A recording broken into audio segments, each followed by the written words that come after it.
Hello everyone, and welcome back to some more Cinderella phenomenon, and I guess we will get right back into it. So Rod told me that my room had been untouched since I left, but I was not expecting it to be like this. Nothing has changed. Not a thing out of place. There's not even a speck of dust on the dolls on my shelf. Jesse? I'm confused as why this room has been untouched. Certainly the king would have thought to do something else with it. Or at the very least, he would not have had the maids coming in constantly to clean it. But I cannot let myself linger on the questions. I have no time for them. We came in here to find Neverland and Tinkerbell. I look at Waltz and nod. Let us start searching. Time passes, but I am only able to find a key. The box is nowhere to be found. Not even the drawer that I remember putting it in. To think that you had Neverland and Tinkerbell this whole time. Have you tried searching for it in my room before? I have, but I didn't find anything. She must have used glamour magic to hide it from me. I stare at the key with frustration. Aw, that's a pretty key. I don't understand. I'm sure it was here. Are you sure you didn't throw it away? No, I would have never thrown away such a beautiful box.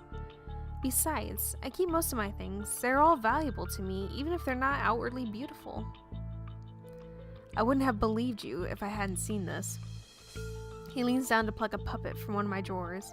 He holds it up with a smile, and I feel my cheeks heat in embarrassment. Aww. Oh, it's hideous. Oh, I love it. I never remember to throw that out. Waltz gazes at me thoughtfully. That's the only reason? Well... I look at the puppet in his hands and find the truth spilling out of me. I was never able to put my finger on why, but I've always liked that puppet. A smile stretches across Waltz's face. Oh my god! You kept it, even though I did such a bad job with the sewing. What? You made this? Yeah, this is the first puppet I ever made. Waltz turns the puppet in his hands, looking down on it fondly before his eyes meet mine. You were the one who taught me how to sew in the first place, you know. What? I was the one who taught him how to sew? I stare at the puppet. I probably kept it because you made it. How cruel. Huh? Do you have any idea what you're doing to my poor heart? Oh my god! Oh! Oh, I'm dying. Okay. It's so cute. You seem perfectly fine to me. Waltz shakes his head and sighs. Waltz? So dense. What? The knob begins to turn. Waltz and I exchange glances before we both dart to different hiding places. I hide myself under the bed as he runs behind the curtains, which can more easily conceal his smaller body. Oh, it's our dad. The king, what is he doing here? When the king steps inside, I notice there's something in his hands. It's a box. It's a freaking Neverland box. That's a box, but why does he have it? I look at Waltz and he gives me a small nod, affirming that it is indeed Neverland. Who's there? Show yourself now if you don't want to get hurt. The king unsheathes his sword. What should we do? I look at Waltz, who signals for me to stay in place. He mouths something. I think he might be saying that he means to find a way to get us out. Is Waltz going to sacrifice himself again? Will he be okay? Should I trust him? We're gonna trust, Waltz. We're just gonna stay. I nod at Waltz. He steps out of the curtains and raises his hands in surrender. Forgive me, Your Majesty. I know you. You were Hildy's apprentice. Waltz, was it? I remember then that Waltz had worked for my mother, so naturally the king would know who he was. It's been a while, Your Majesty. I'm honored you still remember me. You haven't changed. Not at all. So Hilda really did curse you for betraying her. Betraying her? Betraying her how? The king places his sword back in its scabbard. I have no idea what you're doing here now, but the king surprises us both by getting down on one knee and bowing to Waltz. Your Majesty, you shouldn't. I was never able to thank you after the war, so thank you. You did so much for our kingdom, Waltz. So thank you. We owe you our lives. If only all witches were as good as you. The king stands once again, his posture stiff and straight. There are more than us than you think, your majesty. I am lost. What are they talking about? But I didn't do it for the kingdom. Waltz turns to look at me, suddenly, a small smile on his face. I did it for her. Her? Who are you talking about? Waltz nods his head at me. It's alright, Jesse. I slide out of my hiding place and stand in front of the king. It has been months since I last saw him. The king's eyes widen as he looks at me. You're that girl from the gates. You remember me. It is more like I find it impossible to forget you. What? I have a lot of questions for the two of you, but the most important one is why are you both in this room? Regardless of the fact that I know you, Waltz, you've still broken into the palace. We would not have done it if we didn't have to. I steel myself for further scolding when the king turns to look at me. That box that you're holding, we needed to break Waltz's curse. How did you come to have it, your majesty? The king looks down at the box, as if only noticing it for the first time. I was in this room the other day, and I noticed a chip on the side of the box. I took it to get fixed. A chip? Did I drop it once a while back, but didn't think to get it fixed myself? Or I did drop it a while back. Why would you do that? The king looks around the room, a faraway look in his eyes. This room is special to me, though I don't know why. I feel like this room and I are both waiting for someone to return, and everything must be perfect for when they do. I feel my chest tighten, even as the king huffs out a oh my god, I've never seen this word before. Derisive laugh? Derisive laugh? Interesting. What am I saying? He can't miss me when he doesn't remember me. He can't. Right? But if this box was all that you require, Waltz, you may have it. It's the least I can do after all that you've done for us. The king holds out the box to Waltz, who reaches out to take it. Thank you, your majesty. Look who we have here. I assume it's a girl. We all freeze at the sound of the new voice. I turn and find an all too familiar figure leaning against the doorway, a mischievous grin on his face. Oh, I knew it. What a sweet little reunion. Varg?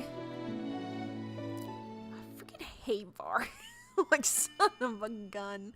Like, of freaking course he's here. God. Varg. I told you I'd come back for you, didn't I?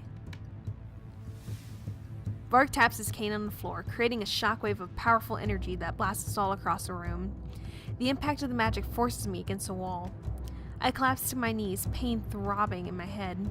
The king collapses somewhere nearby, and I hear the crack of a box as it lands on the ground a few feet away from us. Waltz holds out his hand. I take it and he helps me back up to my feet. Jesse, are you alright? Yes. Jesse.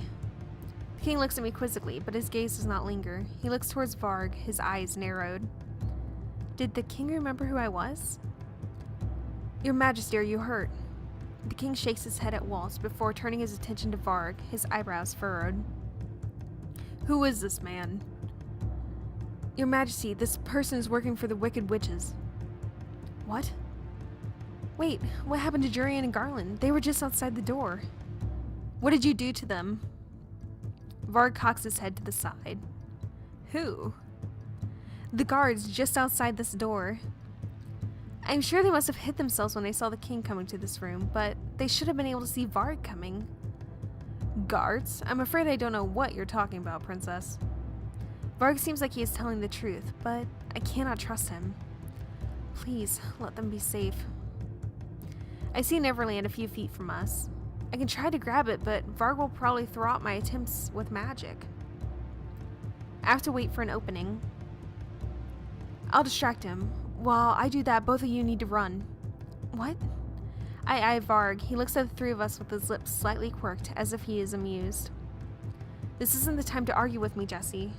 Oh, God. No, I love him too much. I'm gonna stay with him. No. Jesse, we must prioritize the king's safety. I will help you. I do not know how, but I must do something. But we are in this together, Waltz. I'm not gonna run away while you sacrifice yourself for us. Waltz's disapproval is clearly written on his face, but he eventually sighs out, seeming to let it go. You're too stubborn for your own good. So I've been told. I turn to the king and place a hand on his shoulder. Your Majesty, leave this to us. You have to escape somewhere safe. This does not involve the king. It is me that Varg wants, after all. The king shakes his head as he removes my hand from his shoulders. He stands up and moves in front of us before pulling a sword from his sheath. Your Majesty! What kind of king would I be if I stood by and allowed 2 children to protect me? Varg looks amused by our conversation. You know that I'm not letting you get away this time, Princess. It doesn't matter who stands in my way. Father, his cane is enchanted. You cannot hold him with just a blade. Father, I'm at a loss for words. It has been too long since I called him that. Much to my surprise, my king's lips pull into a soft smile. You said that at the gates that one day, when you were seeking an audience with me. I have not been able to forget that day. Before I can say anything in return, a familiar, smooth voice breaks the ensuing silence. Oh, I wonder where all these voices were coming from. Ah, great. A familiar man steps into the doorway. He inspects everyone in the room quietly. Mithros. Your Majesty. Quickly, summon the knights. We have an intruder in the palace. He gestures at Varg, who looks unperturbed. Oh my god. You know what it is. I can't pronounce that word. An intruder, you say? Sir Mithros turns to Varg. At first his expression is impassive, but then slowly, his lips begin to edge into a sly smile. You're such a ruffian, Varg. Look at all this property destruction. I can only gape at Sir Mithros in shock. If he knows Varg, then he most certainly is affiliated with the witches. You know this man. Explain yourself, Mithros. We're all thrown off guard by Sir Mithros laughing. Soon his laugh becomes a mad cackle. There's some strange brightness in his eyes that sends shivers down my spine. My apologies, Your Majesty. I'm just amused at my servant's atrocious behavior. At ease, Varg. Sir Mithros gestures at Varg, a silent command to lower his cane. Varg obeys him before moving to a corner of the room and leaning against a wall with disinterest. Don't worry, Your Majesty. You're not the one we're after. So I gotta shift to my chair. Oh my god, I was sitting crisscross and it was just killing my legs. What? Sir Mithros turns a sly smile on me and I instinctively take a step back. The princess is the lady we need to escort. Escort? Princess? This girl is a princess? That is correct. It is a shame you can't remember your own daughter, even though she stands right in front of you. Enough with your vagueness. Explain yourself. The king's grip on the hilt of the sword tightens. I'm not obliged to explain everything to you. Try thinking on your own for a change, Your Majesty. Mithros. Sir Mithros ignores the king's outburst and turns his attention to Waltz. He visibly stiffens and a sly smile contorts into a grimace. And look who we have here. I see the traitor has returned to the palace. Waltz stares at him, looking puzzled. Sir Mithros tilts his head to the side and offers Waltz a lopsided smile. You still look the same as you did back then. I didn't think it was possible for you to grow any weaker, Waltz Cresswell. Mithros, I see. Waltz suddenly looks melancholy as he stares at Sir Mithros. Waltz, what's going on? This man's real name is Myth, and he's a witch, same as me. It appears that he's been using a powerful glamour to conceal his real identity. If I hadn't been cursed, I wouldn't be able to tell right away. I would not give yourself so much credit, Cresswell. Waltz narrows his eyes, but says nothing. I glance between the two of them, confused. But how do you know him? He secretly worked for your mother, practically worshipped her. He was the only other I was the only other person who knew of his existence as a witch, outside of the Tenebraean bearer. A witch? I trusted you, Mithros. The king says the words through gritted teeth, his face contorted in anger. Sir Mithros flicks the wrist. It is a dismissive gesture, and he still looks amused. What a hypocrite you are, Your Majesty. He eyes Waltz. You're willing to play nice with some witches, but not others. This bias is what drove us witches to madness in the first place. Sir Mithros faces the king with a grin. You human hypocrites are so easy to manipulate. It is pathetic. Mithros. The king charges his sword at Mithros. I'm so sorry. Oh my god, it's such a good scene. The king charges towards Sir Mithros with the sword held high. Your Majesty, don't! Ah, crap. The king's sword never touches Sir Mithros. Sir Mithros only has to hold out his hand, and suddenly an invisible force pushes the king back. He crashes into one of my shelves, knocking down my dolls. Your Majesty! I quickly run to his side to help him up. Thankfully, he doesn't seem to have any major wounds. To think that there was a witch working in a palace the whole time. And not the good kind of witch either. I was too careless.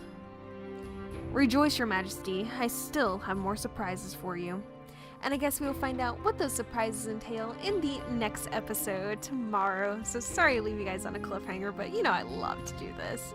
And I will talk to you guys in the next one. Until then, remember to like, comment, subscribe, the whole shebang.